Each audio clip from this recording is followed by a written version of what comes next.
Here we are, stuck on the side of the road near Bakersfield, California. You can see the costs of how much it was to get ourselves back home. We had an exhaust valve break and destroy the number 5 piston in the engine. And so we pulled off the road. This is all before we knew what had happened. We just thought there was a problem with the engine at this time. But we waited for about 2 hours for a tow truck to come. And the tow truck was just barely big enough to carry us. And we were pretty high. Every time we went through a highway overpass, we would all kind of shrug and look up and wonder if we were going to clip the air conditioner or some other high point on the top of the truck cake. But we did make it from where we were to an O'Reilly's parking lot. And there's the company that towed us, Nitro Towing. Real nice guy. If you need a tow, I would definitely recommend them. You can see that it's a big truck towing us. So there we are, we're on the road now, and we're going through all the different underpasses, and fortunately no problems occurred. We were able to make it all the way down to the O'Reilly's on Main Boulevard.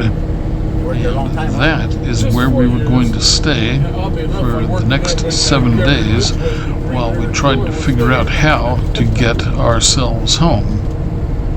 And during our time there in the parking lot, that is when I did some diagnosing on the engine and discovered that we had indeed sucked a valve and destroyed the head and the cylinder. The piston was gone. All that was left was the right off Highway 99 on a Friday night. Complete with Sweet. busting into the side of the block where the rod was slamming it.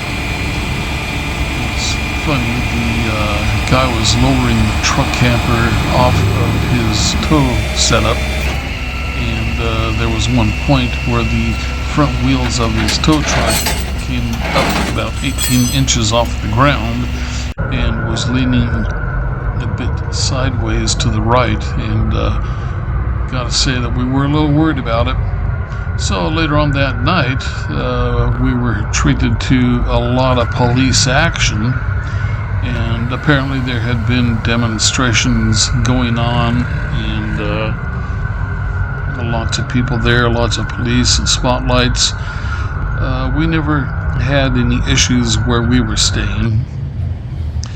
And that black bus there, they would bring retirees in to the Jade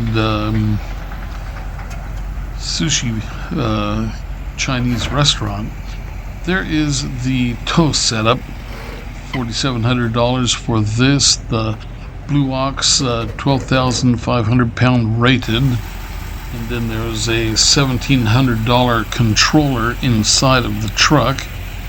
All in all, $4,700 for all the components of the towing package. So I'm just doing the final setup on the tow package, getting the chains placed and making sure everything is correct and solid. And we are just about to take off and start heading north. And we did actually just go about 5 miles up the road to, I think it's the Riverbend RV Park. And we had a nice night there. We got some much needed showers after staying 7 days in an O'Reilly's parking lot. And the O'Reilly's people were awesome. They were so nice to us. And I had plenty of parts there. Now we are here in Woodland, California, on the recommendation of my friend Paul, and he sent us to Doguero's Mexican restaurant, and we went in there, got some stuff. They kind of do a Mexican hot dog with Mexican toppings and carne asada on it. Very, very tasty. So we bought plenty of stuff there. I think we got 2 versions of the hot dog. I got a carne asada burger, and Kelly got something else, I don't remember what, but everything was really good. Now the problem we're having is that you see that tree branch overhanging us, and unfortunately I'm going to hit it. Not hard, but just enough to upset me. And you can see I'm clipping it right there. The problem is that when you're towing like this, when you drive the tow vehicle out, the back end of it swings in, and that causes the vehicle being towed to stay in close to the curb. And so we are just barely scraping it. I backed up quite a ways and then turned and tried to maneuver the truck as best I could to get us out of that situation. And so there's a little bit of repair work I'm going to have to do. Just go! It's just the way it goes sometimes. Never mind the horse whinnies. That was lovely. And I'm going to have to line those back up. I see they shifted in the timeline. So here we are. We're on the highway now, and I think this is where we are coming up over the Siskiyou Pass. And fortunately, it was a beautiful day to drive. All of our driving days were great. I think we had 5 days to drive up to the Unknown Mechanics barn shop. So here's the brake test area. So we're going to start heading back down now, and I'm not sure if this is where we enter Oregon or if Oregon is a little farther up the road.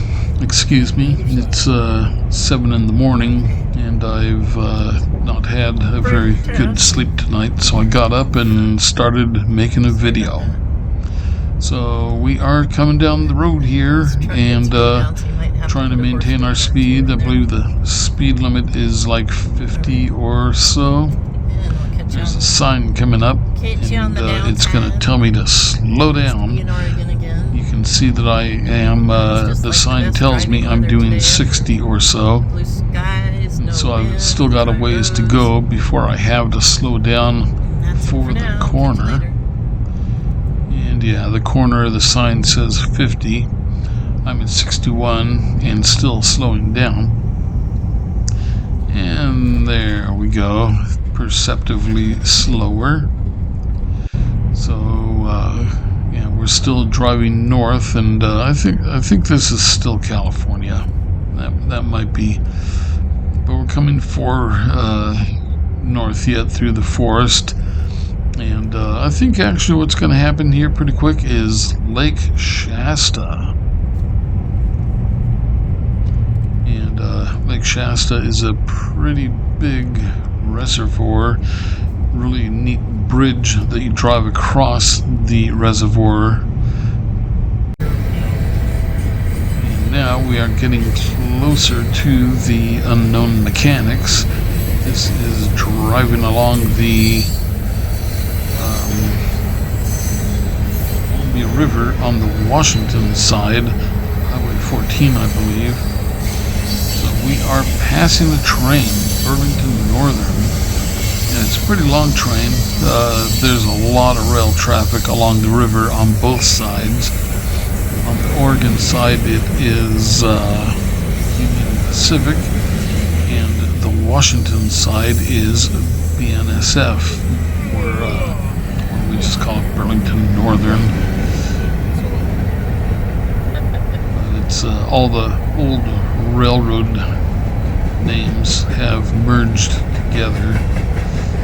BNSF is Burlington Northern Santa Fe, but there's a whole bunch of other rail names included in that too. Legacy names, I guess they call it.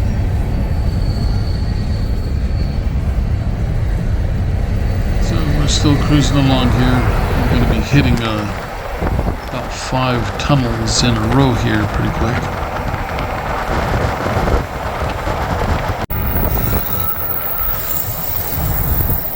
And there went the locomotives.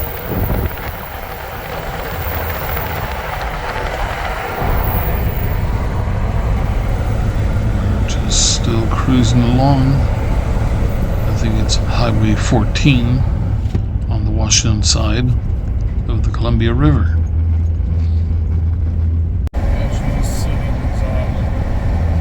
This is a parked train waiting for the train we just passed to pass it before it goes back onto the main line. And 2 locomotives in front and 2 in the rear. 2 pushing, 2 pulling. Look at that again, just a beautiful blue sky day, comfortable temperatures.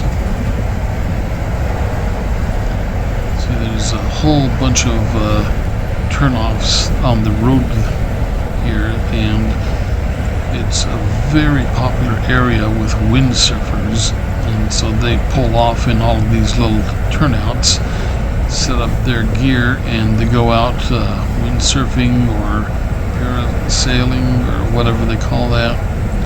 And it's pretty cool to watch them. Some of them get cruising along at pretty high speeds, and paraboarders or whatever, parasailers, they can get some pretty good altitude.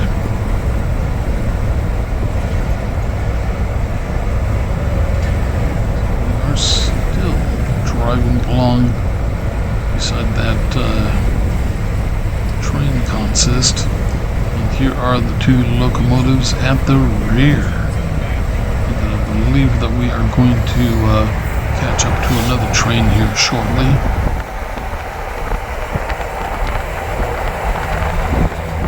So the Highway 14 along the Columbia River, it's a fun road to drive. I've always enjoyed it. Get that because the directions. And there's Kelly doing the camera shuffle. Oh, I was. And these are the tunnels.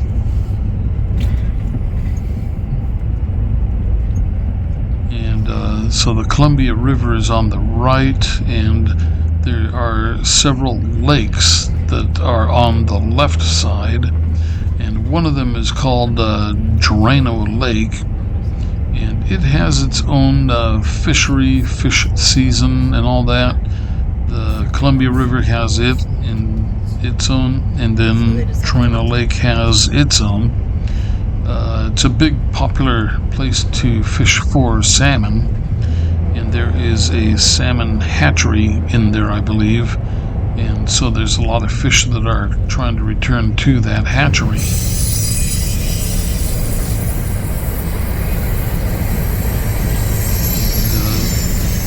Drano Lake has its own boat launch inside of it too. This is the last train that we're going to be passing here soon.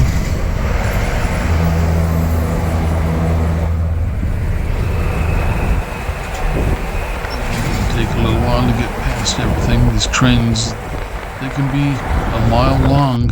They're pretty huge. And there's that train again.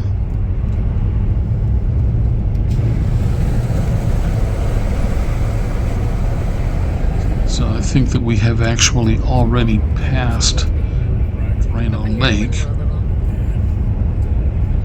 Too cold. And I believe we are coming up to the last tunnel.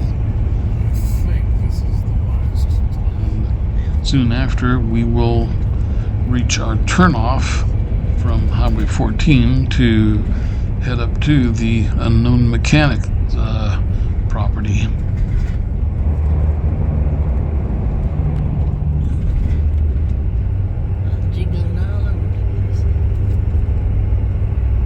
Columbia is close to a mile across at this point. It's a big river, very big river. It's got a lot of dams along it, produces a lot of power.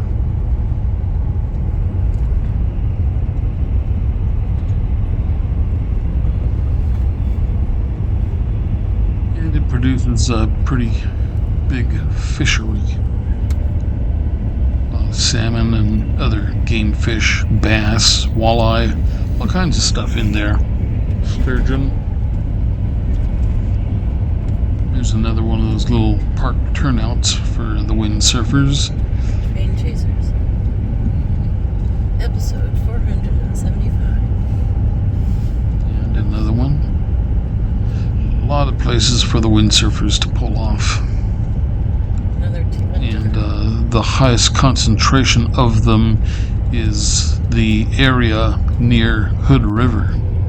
And there is the lead locomotive on that train.